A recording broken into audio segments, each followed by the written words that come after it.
आपण पाहिलं तर पनवेल, इचलकरंजी आणि चंद्रपूर ओबीसीसाठी आता राखीव आहे। 8 महापालिकांमध्ये ओबीसी महापौर असणार आहे। हे महत्त्वाची बातमी। ओबीसी आरक्षणासाठी आता सोडत सुरू झालेली आहे।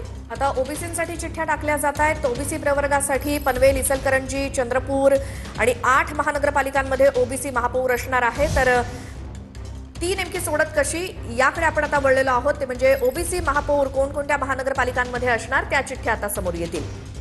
नक्कीच आता आपण पाहूयात पुन्हा एकदा पनवेल, इचलकरंजी, चंद्रपूर, जळगाव, अकोला, अहिल्यानगर आणि त्याच्यानंतर उल्हासनगर 8 महापालिकांमध्ये ओबीसी महापौर असणार आहे। ओबीसी आरक्षणासाठी आता सोडत जी आहे ती सुरू झालेली आहे। एसटी, त्यानंतर एससी आणि आता ओबीसी प्रवर्गासाठी महानगरपालिकांच्या नावांच्या चिठ्ठ्या आता काढल्या जात आहेत। 8 महानगरपालिकांमध्ये ओबीसी प्रवर्गाचा महापौर असणार। आणि आता आपण पुन्हा एकदा नजर टाकूयात पनवेल, इचलकरंजी, चंद्रपूर आणि जळगाव या ठिकाणी ओबीसी प्रवर्गामधला महापौर बसणार। त्याच्यानंतर जळगाव, अकोला, अहिल्यानगर, उल्हासनगर अशा या एकूण 8 महानगरपालिका, कोल्हापूरमध्ये सुद्धा ओबीसी महापौर असणार आहे।